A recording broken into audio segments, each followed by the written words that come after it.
Hello friends, you are welcome in Million Concepts of English.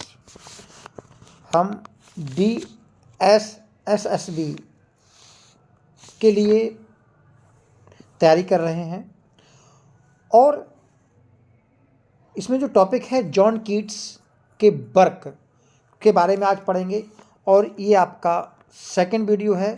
First में हमने John Keats की biography को पढ़ा था और ये टॉपिक आपके यूपी पीजीटी इंग्लिश में भी पूछा जाता है और आज आपको बहुत कुछ इम्पोर्टेंट मिलेगा और बहुत लंबा वीडियो होने वाला है क्योंकि लगभग हमने इसमें सभी कुछ कवर किया है इनके वर्क के बारे में। अगर हम कीट्स के वर्क के बारे में डिस्कस करें तो आप जानते हैं इनकी पोइम्स और इनके ओड्स, लेटर्स और प्ले, इन बारे में बात होती है। और कीट्स के व्यूज़ ऑन जो पोइट्री हैं, व्यूज ऑन पोइट्री, ये इनके लेटर्स में देखने को मिलते हैं जो इन्होंने अपने फ्रेंड्स, अपने बिलव्ड, अपने भाइयों और अपने जो इनके पब्लिशर थे उनको लिखे गए लेटर्स में ये व्यूज मिलते हैं। तो इसमें जो हम पढ़ेंगे वो है imitation of Spenser on looking into Chapman's Homer, जो 6 ग्रेट ओड्स हैं जो 1819 में ही लिखे जाते हैं और जो कलेक्शन ऑफ पोइम्स है 1817 को फर्स्ट कलेक्शन माना जाता है। Endymion, Isabella, Hyperion, Eve of Saint Agnes, Lamia, Keats के जो प्लेज हैं, 2 प्लेज हैं उनको, और कीट्स के लेटर्स हैं। इनके बारे में हम मेन जो पॉइंट्स हैं उनको पढ़ेंगे और लगभग सारे पॉइंट्स कवर कर लिए गए हैं। तो इससे पहले कुछ इम्पोर्टेंट पॉइंट्स हैं जिनसे क्वेश्चंस पूछे जाते हैं, उनको जान लेते हैं। फर्स्ट पॉइंट ही इम्पोर्टेंट है। Keats first attempt at writing verse was in 1814। देखिए 1814 में इन्होंने फर्स्ट अटेम्प्ट किया वर्स लिखने का, कविताएं लिखने का। फर्स्ट जो पोइम थी वो थी इमिटेशन ऑफ स्पेंसर। उस समय ये अपोथेकेरी की ट्रेनिंग कर रहे थे और 19 ईयर्स ओल्ड थे। तो आप जानते हैं कि कीट्स के एक मित्र रहे हैं जॉन क्लार्क के सन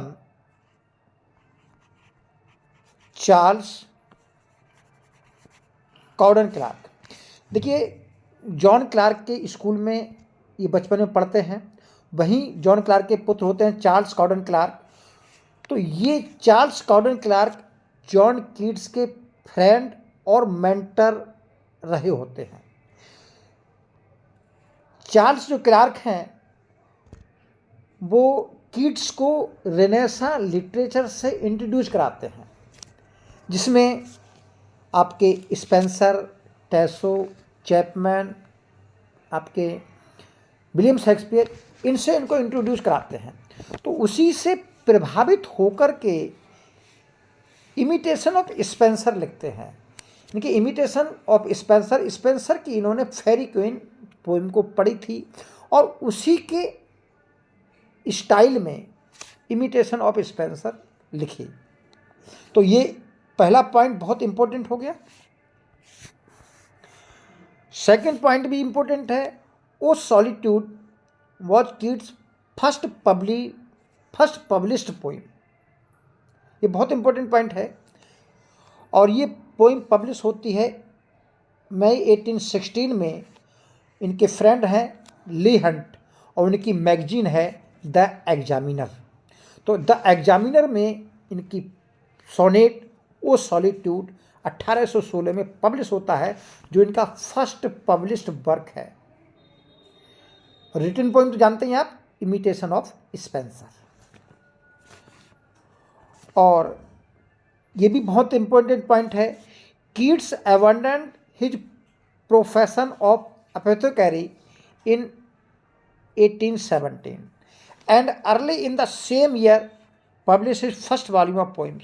तो जो फर्स्ट वॉल्यूम ऑफ पोइम्स 1817 में पब्लिश होता है और इसी वर्ष ये जो एपोथेकेरी के बारे में जानते ही हैं आप, जो औषधालय विज्ञान होता है जिसमें आपकी डिस्पेंसरी आता है और जो दवाइयों का होता है कि आजकल कह सकते हो जो इस समय आपके मेडिकल के बारे में जानकारी। तो किड्स की जो फर्स्ट कलेक्शन ऑफ पोइम 1817 में पब्लिश होता है, इसकी मेन पोइम है sleep and poetry, I stood tiptoe और imitation of Spenser. All his work was published in 3 short years from 1817 to 1820। ये भी बहुत इंपॉर्टेंट पॉइंट है और सबसे ज़्यादा इंपॉर्टेंट पॉइंट ये है कि during the year of 1819 all Keats greatest poetry was written.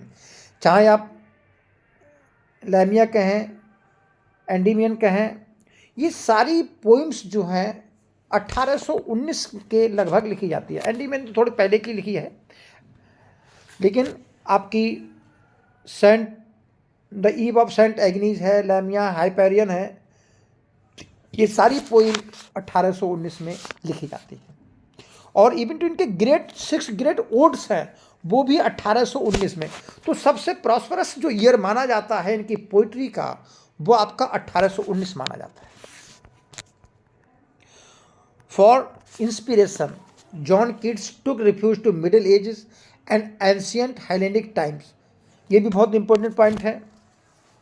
देखिए, इनकी कविताओं में, इनकी पोइम्स में जो प्रभाव देखने को मिलता है वो आपकी मिडिल एजेस का। तो मिडिल एज जानते हैं आप, इंग्लिश जो मिडिल एजेस कहलाती है 500 AD से लेकर के लगभग 14 या 15वीं शताब्दी तक माना जाता है, 15th सेंचुरी तक माना जाता है। तो जो ईव ऑफ सेंट एग्नीज हैं वो मिडिल एजेस को दर्शाती है, क्योंकि इसमें मिडिल एजेस सामंतों के बारे में जो है स्टोरी है। और एंडीमियन, इजाबेला, हाइपेरियन, लैमिया और ओडोन ग्रीसियन अर्न, ये हेलेनिक पोइम्स हैं। हेलेनिक पोइम्स मतलब ग्रीक, जो एंशियंट ग्रीक टाइम है उसके बारे में। तो यही कारण था कि इन्होंने जो हेलेनिक टाइम पर लिखी। तो पीबी शैली किड्स के बारे में कहते हैं कि he was a Greek.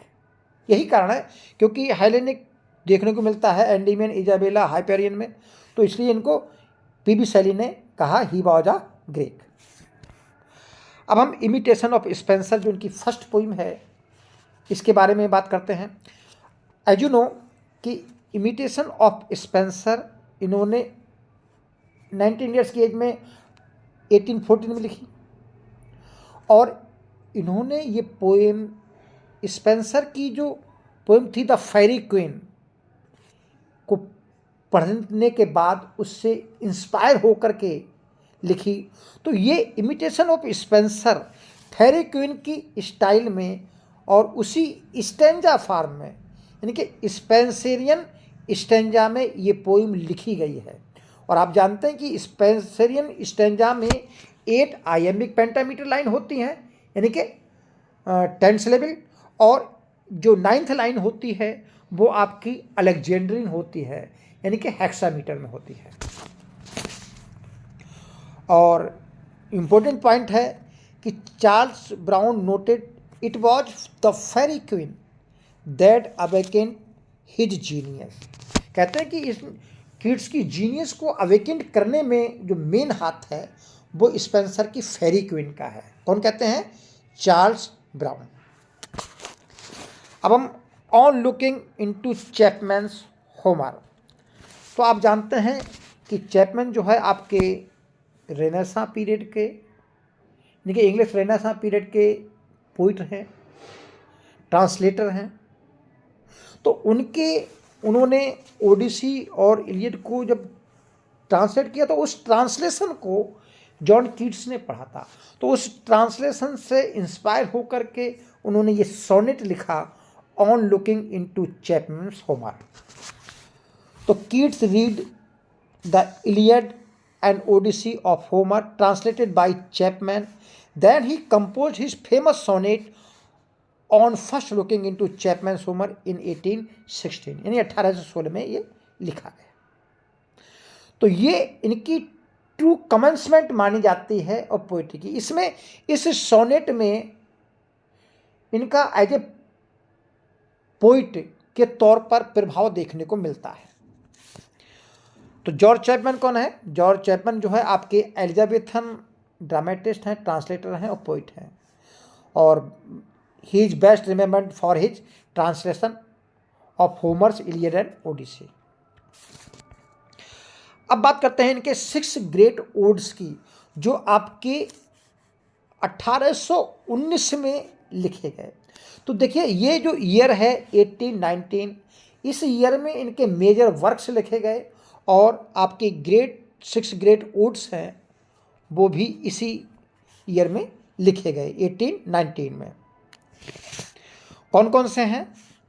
Odd on a Grecian Urn, Ode on Indolence, Ode on Melancholy, Ode to a Nightingale और ओड टू साइकी। ये आपके 5 ओड्स हैं, और composed in spring in the month of May 1819। देखिए जहाँ उस मई के महीने में ही वहाँ स्प्रिंग सीजन होता है, अप्रैल मई जून, और जो लास्ट 6th इनका ओड है टू ऑटम, ये सितंबर के मंथ में लिखा गया। तो सबसे लास्ट में टू ऑटम लिखा गया सितंबर के महीने में, और ये आपके स्प्रिंग सीजन में लिखे गए। अगर हम क्रोनोलॉजिकल ऑर्डर की बात करें तो क्रोनोलॉजिकल ऑर्डर में भाई सारे के सारे 1819 में ही लिखे गए थे। तो ओड टू साइकी आपका फर्स्ट माना जाता है, और टू ऑटम जो है वो आपका लास्ट ओड माना जाता है।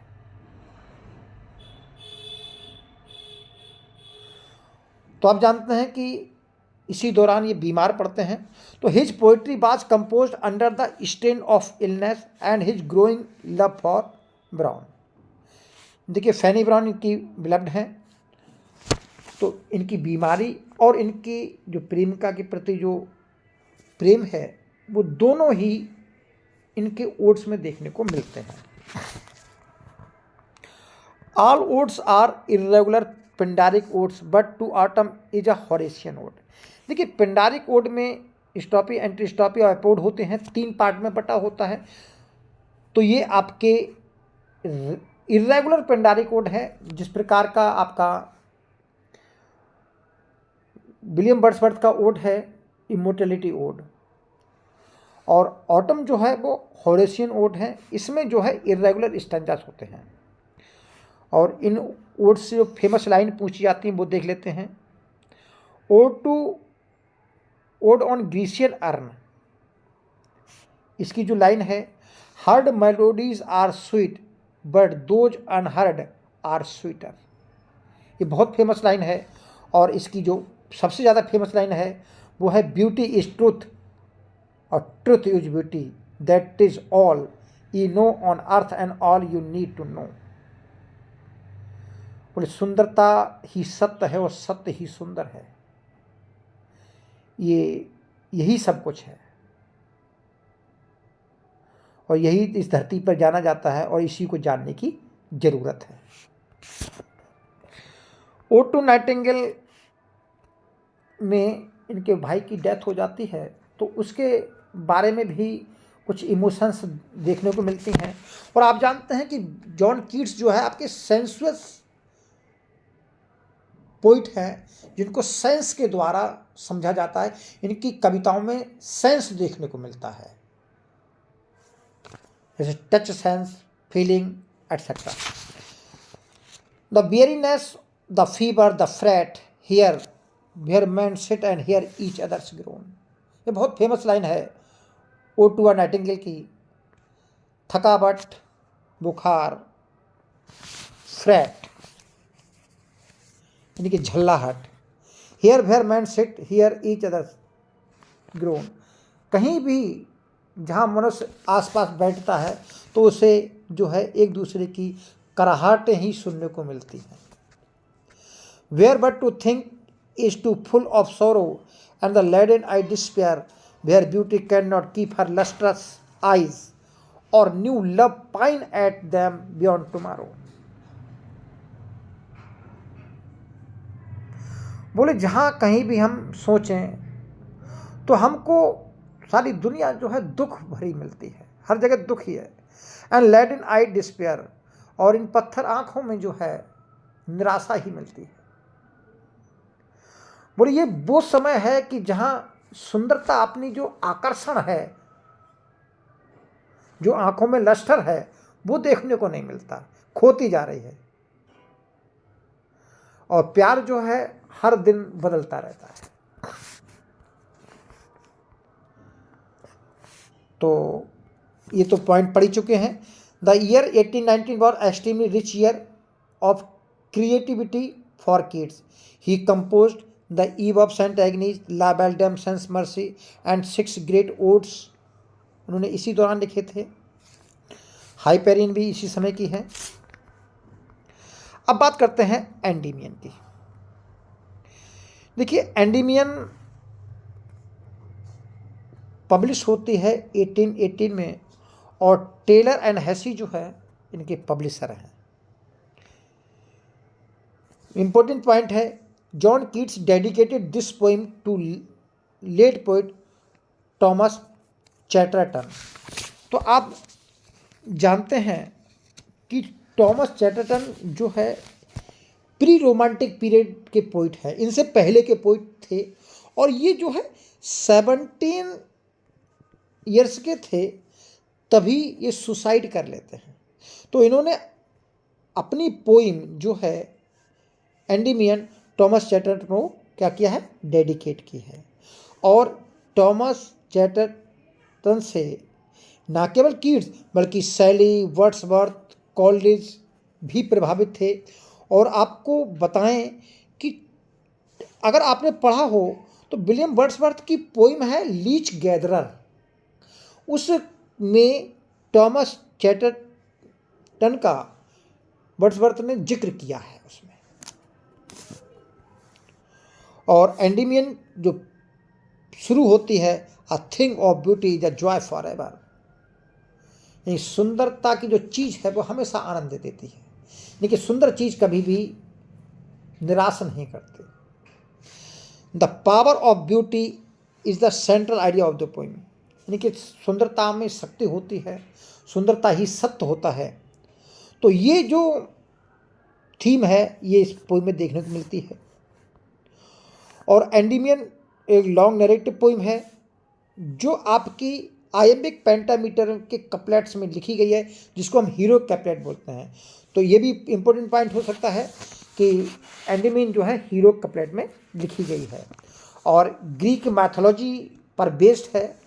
आप जानते हैं कि एंडीमियन जो है वो सेफर्ड है, और जिसे मून गॉडेस जो है सेलेन, उसका नाम इन्होंने रीनेम सिंथिया दिया है, वो इससे प्यार करती है। तो इन दोनों की लव स्टोरी है। The poem elaborates the original story of rename Selene Cynthia. तो जो ओरिजिनल स्टोरी है वो सेलेन की है, और इसमें कीट्स ने सेलेन को क्या नाम दिया है, सिंथिया। तो इन्हों की एंडीमियन में एंडीमियन और सिंथिया की लव स्टोरी है। और बहुत इम्पोर्टेंट पॉइंट यह है कि जब एंडीमियन पब्लिश होती है तो जो ब्लैकवुड्स की मैगजीन होती है एडिनबर्ग, तो उसमें काफ़ी इनको क्रिटिसाइज किया जाता है। तो Endymion received scathing criticism after its release, यानी कि बहुत तीखी आलोचना देखने को मिलती है जैसे ही ये पब्लिश होती है।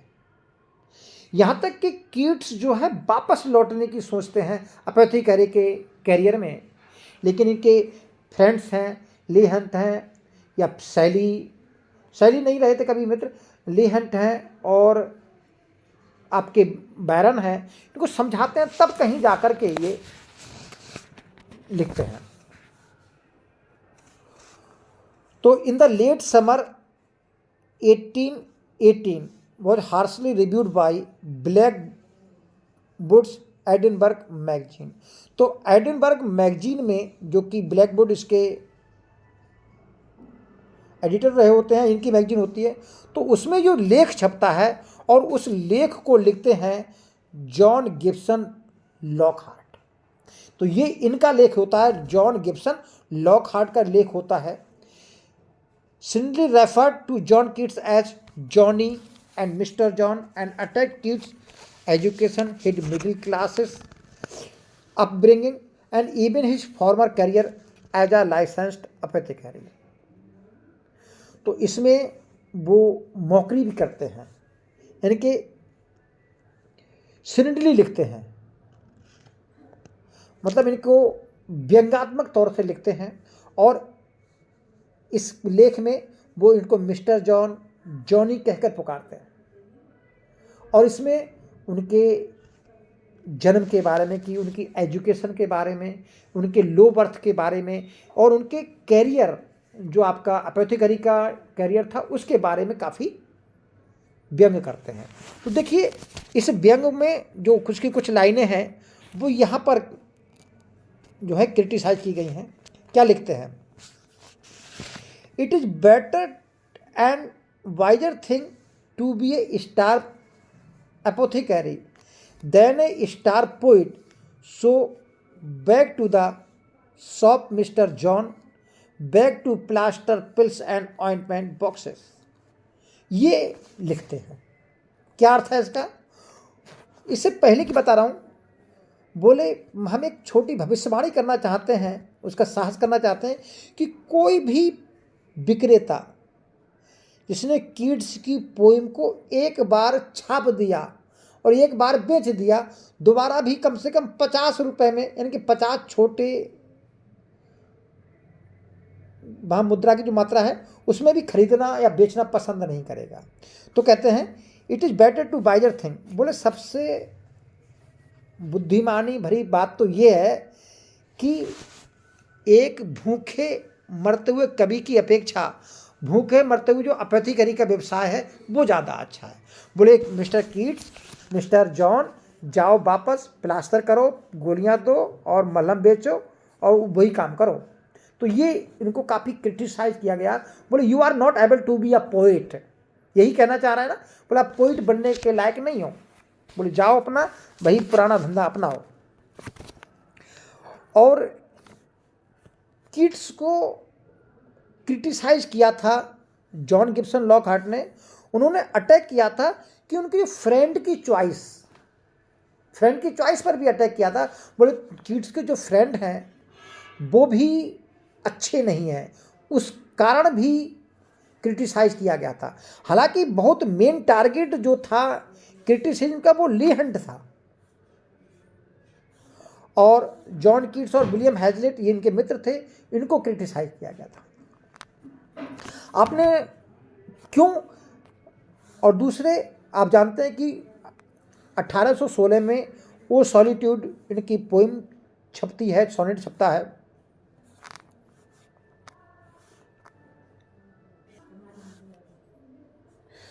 तो इस कारण भी कीट्स को जो है टारगेट किया जाता है।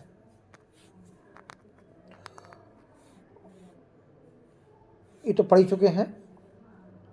और एक बात और कि जो स्कॉट रिव्यूअर्स हैं वो एक कंटेम्पियस एपिटेट और कहते हैं लोगों के लिए, द कॉकनी स्कूल।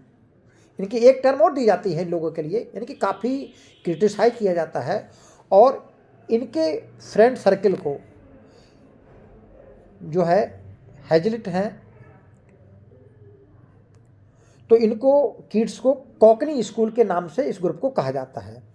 तो इस इम्पोर्टेंट पॉइंट यह है कि ये टर्म जो है स्कॉट रिव्यूअर्स में छपती है, और इसको कौन देता है? तो the term Cockney school appeared in an article Blackboard's magazine in 1817. John Wilson Croker gave the term Cockney School. ये इंपॉर्टेंट पॉइंट है कि इसको लॉकहार्ट नहीं देते, इसको जॉन विल्सन क्रूकर देते हैं इस टर्म को। और कॉकनी मीन्स होता है a person from East End of London और द डायलैक्ट और accent use in this area, यानी कि लंदन के जो पूर्वी क्षेत्र है, पूर्वी सिरा है, उसमें रहने वाले लोगों को कॉकनी कहा जाता है। और दूसरे वहाँ जो बोली बोली जाती है, वहाँ जो डायलैक्ट बोली जाती है, तो उसको कॉकनी कहा जाता है। और जॉन गिब्सन लॉकहार्ट आर्ग्यू करते हैं cockney are the man of low birth people. आप जानते हैं कि ये जो लेख छपता है, इसके 2 वर्ष बाद जो है किड्स की डेथ हो जाती है। तो बहुत से लोग मानते हैं कि उनको जहर दिया गया, हालांकि आप भी जानते हैं कि वो ट्यूबरक्लोसिस से मरे थे। तो लॉर्ड बैरन की पोइम है जॉन कीट्स, ये इसी नाम से पोइम है। तो उसमें लिखते हैं who killed John Keats I say the Quarterly, O savage and tartarly, it was the bun of the feast, who shot the arrow the poet priest Milman, so ready to kill man O Southey O Barrow. तो ये poem जो है, इसमें criticise ये कहा जाता है कि किड्स की डेथ के पीछे जो है वो क्वार्टरली रिव्यू, क्वार्टरली जो मैगजीन है, उसका हाथ था। अब अगली पोइम जो है वो इजाबेला और द पॉट ऑफ बैसिल, ये है। इजाबेला की कहानी है और बैसिल जो है अपने तुलसी का पौधा होता है, उसके पॉट के बारे में बात होती है। अब इसकी कहानी पढ़ेंगे तो समझ में आ जाएगा। तो इजाबेला द पॉट ऑफ बैसिल आपकी नैरेटिव पोइम है। नैरेटिव पोइम वो होती है जिसमें साथ साथ कहानी बताई जाती है, और द पॉट ऑफ बैसिल उसका दूसरा नाम है। और ये जो है बोकैसियो की जो रचना है डेकामेरन, तो उससे ली गई है, उसकी एक कहानी से ली गई है, और उसकी कहानी का नाम है पॉट ऑफ बैसिल। ये बोकैसियो की डेकामेरन की कहानी है, तो उसी पर बेस्ड है, और ये 1817 और 18 के बीच में लिखी गई है, और एंडीमियन के बाद लिखी जाती है। The poem is written in Spenserian stanza, 8 iambic pentameters and 1 Alexandrine. इसके बारे में बात कर चुके हैं कि स्पेंसरियन स्टेंजा क्या होता है। तो आपकी इजाबेला जो है वो स्पेंसरियन स्टेंजा में लिखी गई है। Keats himself called Isabella is a weak sided poem. ये भी इंपॉर्टेंट पॉइंट है, इसको बीक साइडेड पोइम कहते हैं क्योंकि इसमें contain some of the emotional weakness of Endymion. तो एंडीमियन की जो इमोशनल वीकनेस है वो भी इसमें शामिल है। क्या कहानी है इजाबेला की?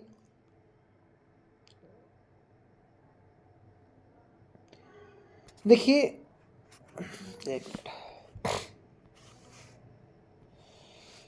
देखिए ये इजाबेला जो स्टोरी है एक यंग वुमेन की स्टोरी है।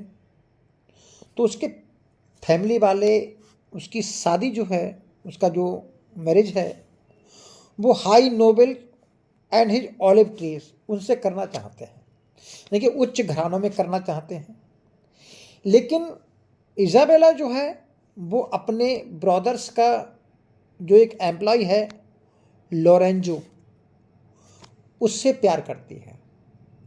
जब उसके भाइयों को पता चलता है इस बारे में, तो वो लोरेंजो का जो है मर्डर कर देते हैं और चुपचाप उसको दफना देते हैं। तो ये बात इजाबेला को नहीं पता होती है, लेकिन लोरेंजो का जो घोस्ट है वो इजाबेला के सपने में आकर के बताता है कि उसका मर्डर कर दिया गया है। तो इजाबेला जो है वो उसकी बॉडी को वहाँ से निकालती है, एक्सह्यूम्स कर लेती है, यानी खोद कर निकाल लेती है, और उसके हेड को जो पॉट ऑफ बेसल होता है, यानी कि तुलसी का पौधे का जो पॉट होता है, गमला होता है, उसमें दफना देती है और हमेशा जुनूनी तौर पर उस गमले को अपने पास थामे रहती है। तो ये स्टोरी है आपकी इजाबेला। दूसरी अगली पोइम है हाइपेरियन। देखिए हाइपेरियन जो है आपकी ग्रीक माइथोलॉजी पर बेस्ड पोइम है। Hyperion is a fragment is an epic poem based on Titanomachia. किस पर बेस्ड है?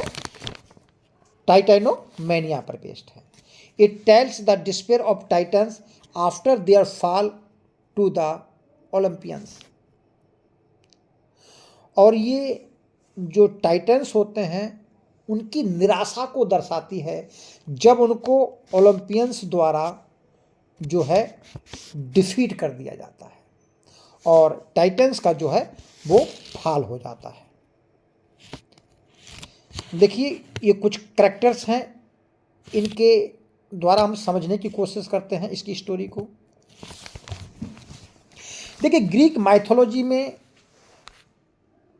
दो प्रकार के देवताओं का पैंथियन है, दो प्रकार के देवताओं का समूह है। एक है टाइटन्स जो कि ओल्ड रेसेस है और जो नई रेसेस है वो ओलंपियंस। इनके जो बैटल होता है उसको टाइटैनिक बार कहा जाता है, टाइटैनिक वॉर कहा जाता है। तो उस वॉर में टाइटन्स को ओलंपियंस द्वारा डिफीट कर दिया जाता है। तो सैटर्न किंग ऑफ गॉड्स है, ऑप्स उसकी वाइफ है, Hyperion son of the god, the sun god of the Titans है, थिया हाइपेरियन की सिस्टर है, और जो ओशियनस है वो द गॉड ऑफ सी है। अब इन लोगों को पावर के द्वारा ओलंपियंस द्वारा हरा दिया जाता है। अब इनकी जो पावर पर जुपिटर का कब्जा हो जाता है। तो Jupiter new king of the gods हो गया। Apollo the sun god of Olympians बन गया। पहले कौन था? Hyperion. Neptune the new god of sea बन गया। पहले कौन था? ओशनस था। तो इस पर बेस्ड है ये स्टोरी। तो ये स्टोरी जो है, ये पोइम जो है, ये आपकी टाइटन्स की हार पर है, हाइपेरियन के फॉल पर है। तो हाइपेरियन की जो शक्ति का लॉस होता है उस पर ये पोइम है। हाइपेरियन जो है एपिक पोइम है। हाइपेरियन जो है एपिक पोइम है और ये 2 वर्जन में है। फर्स्ट वर्जन हाइपेरियन अ फ्रेगमेंट 1820 में ये लिखी जाती है और इसको अधूरा छोड़ दिया जाता है और फिर उसको कीट्स दोबारा लिखना शुरू करते हैं, फिर भी अधूरी रह जाती है। तो दोबारा लिखना शुरू करते हैं the Fall of Hyperion a dream. तो आ ड्रीम का फ्रेगमेंट टुकड़ों में ही है और आ ड्रीम का मतलब है कि पोइट जो कीट्स हैं ये उस पोइम को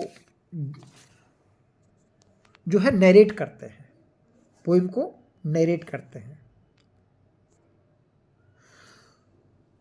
कीट्स जो है यानी कवि जो है वो सपना देखता है और उसको सपने में एक सीरीन में यानी कि मंदिर में घुसने की आज्ञा दी जाती है और गॉडेस मोंटिया है, गॉडेस है मोंटिया, मोनेटा कहते हो, गॉडेस हैं। तो इनसे ये उसके ड्रीम में सारी बातों को रिवील करती हैं। तो तो ये ड्रीम में लिखी गई पोइम है। Keats wrote the poem late 18 until the spring 1819 and published in 1820 with Lamia Isabella the Eve of St. Agnes and other poems। तो इनका जो पब्लिकेशन आता है 1820 में, इसमें इसका नाम है Lamia Isabella the ewe of Saint Agnes and other poems. ये इसका वॉल्यूम का नाम है, उसमें ये पोइम पब्लिश होती है। और language of Hyperion is similar to Milton's metre and style. तो मिल्टन की जो पैराडाइज लॉस्ट लिखी गई है उसी स्टाइल में इस पोइम को लिखा गया है, यानी कि ग्रैंड स्टाइल में लिखा गया है। It has too many Miltonic inversion. तो देखिए मिल्टोनिक इन्वर्सन क्या है वो समझने की कोशिश करते हैं। इसमें टू मैनी मिल्टोनिक इन्वर्सन है। तो हम थोड़ा सा ऊपर लौटते हैं तब आपको समझ में आ जाएगा। देखिए आप जानते हैं कि टाइटन्स की पावर पर ओलंपियंस जो है अटैक करते हैं, उसी प्रकार गॉड की पावर पर सैटर्न जो है पैराडाइज लॉस्ट में अटैक करता है, सीधे अटैक करता है। लेकिन इसमें अपोलो जो है वो हाइपेरियन पर सीधे अटैक नहीं करता, तो ये एक इन्वर्सन हुआ। दूसरी बात, आप जानते हैं कि सैटर्न डिफीट हो जाता है और उसकी फॉल हो जाती है, लेकिन इसमें जो अटैक करने वाले ओलंपियंस हैं वो टाइटन्स को डिफीट करते हैं, तो इनका उदय होता है, इनका फॉल होता है। ये काफ़ी जो है इन्वर्सन दिखाया गया है। अब अगली पोइम पढ़ते हैं, the ewe of Saint Agnes. देखिए ईव ऑफ सेंट एग्नीज जो है आपकी मिडिल एजेस पर बेस्ड जो है पोइम है। तो the ewe of Saint Agnes is a long narrative poem published in the volume Lamia Isabella the ewe of Saint Agnes and other poems in 1820। देखिए 1820 में जो वॉल्यूम आता है Lamia Isabella eve of Saint Agnes and other poems, ये volume का नाम है, इसमें पब्लिश होती है। It tells the story with a happy ending. तो आप जानते हैं कि इस स्टोरी में हैप्पी एंडिंग होती है। हीरो इसमें पोरफायरो है, हीरोइन मेडेलाइन है, और उसमें एक नर्स है द ओल्ड लेडी, इसका नाम दिया गया है। तो ये दोनों एलोप हो जाते हैं, भाग जाते हैं और हैप्पी एंडिंग हो जाती है। सेंट एग्नीज की जो ईव है वो पर ईयर 20 जनवरी को होती है, और बैकग्राउंड जो है इस पोइम की वो मिडिएवल है, the story of the times of the middle ages, यानी कि 500 ईस्वी से लेके 1500 ईस्वी तक जो डेट मानी जाती है ये मिडिल एजेस माना जाता है। और यहीं पर जो है बैलेड का उदय होता है। और अगली पोइम है लैमिया। लैमिया जो है वो आपकी एक सरपेंट वुमेन है। क्या है? सरपेंट वुमेन है, इसकी कहानी है। तो ये भी आता है कि who is Lamia, Lamia is serpent women. और लैमिया भी एक नैरेटिव पोइम है जो 1819 में लिखी जाती है और ओड्स के साथ जो है पब्लिश होती है। और लामिया जो है इसी जो पब्लिक वॉल्यूम है Lamia Isabella the ewe of Saint Agnes and other poems, इसी में पब्लिश होती है। इंपॉर्टेंट पॉइंट है, John Keats used the anatomy of melancholy by Robert Burton as a major source for the plot of his poem Lamia. तो Lamia का जो plot है किसका सोर्स है? रॉबर्ट बर्टन की पोइम है द एनाटॉमी ऑफ मेलंकली। तो Robert Burton के बारे में आप जानते ही हैं, ये आपके एलिजाबेथन पोइट है। कहानी समझने की कोशिश कीजिए। इसमें जो करेक्टर हैं गॉड हर्मीज हैं और एक निम्फ जिसको बोलते हैं अप्सरा, हूरे बोल सकते हो। लैमिया जो in the form of serpent है, लेसियस जो कि कोरिंथ का एक युवक है। अब कहानी सुनिए। देखिए, गॉड हर्मीज को एक निम्फ के बारे में पता लगता है कि वो सबसे सुंदर निम्फ है, सबसे सुंदर अप्सरा है। तो उसकी तलाश में जो है वो हर्मीज घूमते हैं और तब उनको लेमिया मिलती है जो कि सरपेंट होती है, trapped in the form of serpent. तो गॉड जो हर्मीज होते हैं वो लेमिया को जो है एक वुमेन में ट्रांसफॉर्म कर देते हैं। वो अब जो है ह्यूमन फॉर्म में आ जाती है, यानी कि अब वो एक वुमेन बन जाती है। तो लेमिया जो है हर्मीज को उस निम्फ के बारे में बताती है, तो वो चले जाते हैं। तो अब जो आपकी लेमिया है वो कोरिन्थ का जो एक युवक है लेसियस, उसके बारे में वो तलाशती है। जब उनकी शादी होने की होती है तो एक संत होते हैं अपोलोनियस, वो इसकी लेमिया की हकीकत को बता देते हैं कि ये एक सरपेंट वुमेन है। तो बेचारे की शादी टूट जाती है और जो है लेसियस मर जाता है और ये जो है ये भी जो है ट्रांसफॉर्म हो जाती है। अब हम कीट्स के प्ले की बात करें तो ओथो द ग्रेट 1819 में लिखा गया, इनका बर्थ ट्रेजेडी है और ये 5 एक्ट में है। John Keats wrote this play in collaboration with his friend Charles Brown. तो चार्ल्स ब्राउन के कोलैबोरेशन में लिखते हैं। Charles Brown plan its construction. तो this play was never perform in Keats life time. The historical drama is written exact iambic pentameter.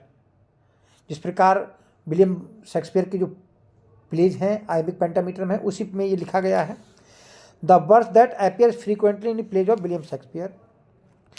अगला है जो ओथो है वो आपका जर्मन किंग है, जहाँ पर उन्होंने 1912 से लेकर के 912 से लेकर 973 तक शासन किया। अब ये अब जो है होली रोमन एम्पायर का एम्परर बन जाता है और यहाँ पर ये 962 से लेकर 973 तक शासन करता है। और Otho was the first of the German to be called emperor of Italy. तो इटली का पहला जर्मन एम्परर कहलाता है। और इनका दूसरा प्ले है King Stephen a fragment of tragedy, भी 1819 में लिखा गया। अब हम कीट्स के लेटर्स की बात करें तो कीट्स के लेटर जो इन्होंने अपने फ्रेंड्स को, ब्रदर्स को और अपने पब्लिशर को लिखे गए, और ये काफ़ी इम्पोर्टेंट लिटरेरी वर्क के रूप में जाने जाते हैं, क्योंकि the excerpts from Keats letter give us a glimpse of thoughts about poetry. तो इनके लेटर्स के जो अंश हमको देखने को मिलते हैं, तो उन एक्सर्ट्स में, उन अंशों में जो है पोइट्री के जो थॉट है वो देखने को मिलते हैं। और वैसे इनका जो पोइटिक थॉट है वो है truth is beauty, beauty is truth. पहला लेटर के बारे में बात करें तो इन्होंने J.H. रेनॉल्ड्स को लिखा है 18 अप्रैल 1817 को। तो वहाँ लिखते हैं, उसी इसका जो अंश है, I find that I can not exist without poetry, without eternal poetry. कहते कि मैं बिना कविता के नहीं रह सकता, मेरा अस्तित्व ही नहीं है। और पोइट्री भी कौन सी? एटर्नल पोइट्री, ऐसी पोइट्री जो शाश्वत हो, अनंत हो। Half the day will not do the whole of it. बोले अब आधा दिन काम करके नहीं चलेगा, बोले पूरा दिन लगाना पड़ेगा, बोले पूरी जिंदगी लगानी पड़ेगी। I begin with a little but habit has made me a leviathan. Leviathan जानते हो, जो वेल मछली होती है, इसका जिक्र जो है आपके पैराडाइज लॉस्ट में आया है। तो कह रहे हैं अब मेरी आदत जो है काफ़ी विशालकाय हो गई है। तो यही कारण था, इसी लेटर को इन्होंने J.H. रेनॉल्ड्स को लिखा 18 अप्रैल 1817 को। तो यही कारण था कि इन्होंने 1817 में अपने जो अपोथेकरी प्रोफेशन था वो हमेशा हमेशा के लिए पोइट्री के लिए छोड़ दिया। यानी कि पोइट्री के कारण इन्होंने उस प्रोफेशन को छोड़ दिया। लेटर टू बेंजामिन बैली जो उन्होंने 22 नवंबर 1817 को लिखा, उसमें लिखते हैं, I am certain of nothing but the holiness of heart affection and truth of imagination. What the imagination seizes as beauty must be true whether it exist before or not, for I have the same idea of all our passions of love, they all are in their sublime, creative and essential beauty। ये कहते हैं कि हृदय की जो affections है, उसकी जो पवित्रता है, बोले कल्पना की सच्चाई के अलावा ये जो चीज़ें हैं, मैं इनके बारे में निश्चित नहीं हूँ। बोले जो कल्पना है वो जिसे सुंदरता के रूप में समझती है, यानी कल्पना जो है जिसको सुंदर समझती है, तो वह सच भी होना चाहिए, चाहे वो मौजूद हो या नहीं हो। क्योंकि कह रहा है कि मेरे पास जितने भी जुनून हैं,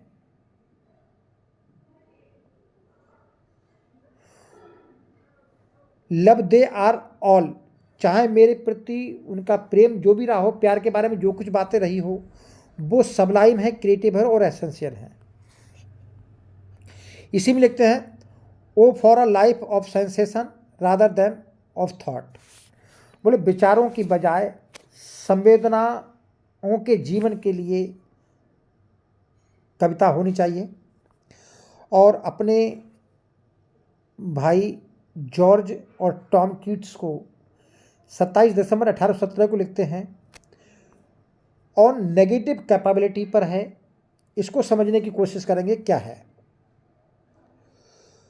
यहां पर लिखते हैं, the excellence of every art is it's intensity. बोले प्रत्येक कला की जो उत्कृष्टता है, जो उच्चपन है, वो इसकी तीव्रता है। Capable of making all disagreeable evaporate, जिसमें जो capable of making all disagreeable evaporate, जितनी भी अप्रिय या डिसएग्रीएबल जो चीज़ हैं उनको गायब कर देना होता है, यानी कि उसमें सामंजस्य बिठाना हो जाता है। यानी कि जितनी अप्रिय चीज़ें होती हैं उनको हटा देता है और बल्कि सुगमता से आगे बढ़ता है। From there being in close relationship with beauty and truth, इसका कारण यह है कि उनका सुंदरता और सच्चाई से घनिष्ठ संबंध होता है, और जिसका सुंदरता और सच्चाई से घनिष्ठ संबंध होता है, वो चीज़ें जो डिसएग्रीएबल थिंग होती है उनको गायब कर देती है और आर्ट की इंटेंसिटी को जो है वो बढ़ा देती है। अगले इसी में लिखते हैं, नेगेटिव कैपेबिलिटी के बारे में क्या लिखते हैं, what quality went to for a man of achieving specially in literature which Shakespeare possessed so enormously. बोले वो कौन सा गुण है स्पेशल तौर पर लिटरेचर में, जिसकी उपलब्धि से, जिसके होने से जो है एक राइटर, एक व्यक्ति जो है महान बन जाता है। और ये गुण जो है वो शेक्सपियर में बहुत प्रचुर मात्रा में है, और वो गुण है, बोला मेरा मतलब है नेगेटिव कैपेबिलिटी। नेगेटिव कैपेबिलिटी का गुण विलियम शेक्सपियर में बहुत बड़ी मात्रा में है। That is when man is capable of being uncertainties, mysteries, doubts without any irritable reaching after fact and reason. इसको समझने की कोशिश कीजिए कि क्या होता है नेगेटिव कैपेबिलिटी और कौन कौन से प्रश्न इससे पूछे जाते हैं। पहला प्रश्न तो यही है कि नेगेटिव कैपेबिलिटी टर्म को किसने कॉइन किया। तो नेचुरल है जॉन कीट्स ने। और दूसरा प्रश्न बनता है कि इन्होंने नेगेटिव कैपेबिलिटी टर्म को किस जगह यूज किया, किस जगह प्रयोग किया। तो जो नेगेटिव कैपेबिलिटी जो आया है वो letter to George and Tom Keats, जो इन्होंने 27 दिसंबर 1817 को लिखा। तो पहला प्रश्न किसने कॉइन किया? जॉन कीट्स ने। कहाँ? अपने भाइयों को लिखे गए पत्र में 1817 में। दूसरा, नेगेटिव कैपेबिलिटी में किस में सबसे ज़्यादा है? तो विलियम शेक्सपियर में। तो विलियम शेक्सपियर के लिए इस नेगेटिव कैपेबिलिटी का यूज किया गया है। अब समझते हैं कि नेगेटिव कैपेबिलिटी क्या है। देखिए, नेगेटिव कैपेबिलिटी का मतलब होता है नकारात्मक क्षमता। यहाँ कुछ समझने की कोशिश कीजिए। देखिए, हर एक व्यक्ति में, कोई भी व्यक्ति सही, हर एक व्यक्ति जो होता है वो पशुओं से कुछ अलग होता है, और पशुओं से अलग होती है उसकी रीजनिंग की पावर। रीजनिंग की जो शक्ति होती है वो उसको पशुओं से अलग करती है। तो हर व्यक्ति की अपनी एक फिलॉसफी होती है, अपना एटीट्यूड होता है, अपना इमोशन होता है। तो वो किस प्रकार के काम करेगा, ये सब उसके व्यक्तित्व पर, उसके पर्सनालिटी पर डिपेंड करता है। तो आपने देखा होगा कि हर एक पोइट हो, राइटर हो, तो उसकी रचनाओं में उसका जो पर्सनालिटी है वो देखने को मिलती है, उसका प्रभाव उसकी रचनाओं में देखने को मिलता है। लेकिन विलियम शेक्सपियर हैं, उनमें ये क्षमता नहीं है। वो नेगेटिव कैपेबिलिटी वाले हैं। वो इन भावनाओं में नहीं बहते, बल्कि जो सिचुएशन होती है उसके अकॉर्डिंग लिखते हैं। तो फिर वो क्या करें कि when man is capable of being uncertainties, mysteries, doubts without any irritable reaching after fact and reason. यानी फैक्ट और रीजन को प्राप्त करने के लिए वो अनसर्टेनिटीज, मिस्ट्रीज और डाउट, जो उनकी अनिश्चितताएं होती हैं, जो रहस्य होते हैं, जो संदेह होते हैं, वो इनसे को समझने में अपने आप को कैपेबल मानते हैं और भावनाओं में नहीं बहते हैं। कोई सी भी एग्जाम्पल लीजिए, मान लीजिए हैमलेट का उदाहरण ले लें। तो हैमलेट की जो सिचुएशन है, जो इमोशंस हैं, वो हैमलेट की हैं, उसी को डिस्क्राइब किया गया है, जैसी थीम मांगी गई है, बल्कि उन्होंने अपना एटीट्यूड, अपनी फिलॉसफी कुछ नहीं लिखी। तो ये होती है नेगेटिव कैपेबिलिटी। इसी में लिखा है अ ग्रेट पोइट, इसी लेटर में आया है, a great poet of sense of beauty overcomes every other consideration और रादर ओब्लिटरेट्स आस ऑल कंसिडरेशन। कह रहा है एक जो महान कवि होता है, उस कवि में सौंदर्य की भावना जो है वो हावी होती है, और जब सौंदर्य की भावना हावी हो जाती है तो वो सभी विचारों को, दूसरे विचार जो होते हैं सौंदर्य से अलावा, उन सबको खत्म कर देती है। यानी कि सौंदर्य जो है वही सच्चाई है, और सच्चाई है यानी कि truth is beauty, beauty is truth. और J.H. रेनॉल्ड्स को लेटर में पोइट्री की एम के बारे में बात करते हैं। बोले we hate poetry that is palpable design upon us. Palpable का मतलब है अगर पोइट्री जैसे हमको कोई डिजाइन दिखाई दे रही है जो स्पष्ट है, तो बोले ऐसी पोइट्री को मैं पोइट्री नहीं मानता जिसमें स्पष्ट डिजाइन हो। And if we do not agree seems to put it hand in breeches pocket. बोले अगर हम इस बात से सहमत नहीं होते कि जो डिजाइन दिखाई दे रही है तो वो अपनी पॉकेट में अपनी जेबों में हाथ डालने लगते हैं। तो जेबों में हाथ डालना ये प्रोवर्ब है, इसका मतलब है कि वो हमको जो है समझाने की कोशिश करते हैं कि ऐसा होता है, ऐसा होता है, यानी कि हमको अपनी भावनाओं में बहाने की कोशिश करते हैं। इस शब्द का अर्थ है कि हमको रिश्वत देने की कोशिश करते हैं। और फिर पोइट्री डेफिनेशन देते हैं, poetry should be great and unobtrusive, कि कविता जो है वो कैसी होनी चाहिए, महान होनी चाहिए और अनऑब्ट्रूसिव और विनीत यानी कि विनम्र होनी चाहिए। A thing which enter into one's soul, कविता कुछ ऐसी होनी चाहिए जो व्यक्ति की आत्मा को छू सके। And doesn't startle it or amaze it with itself।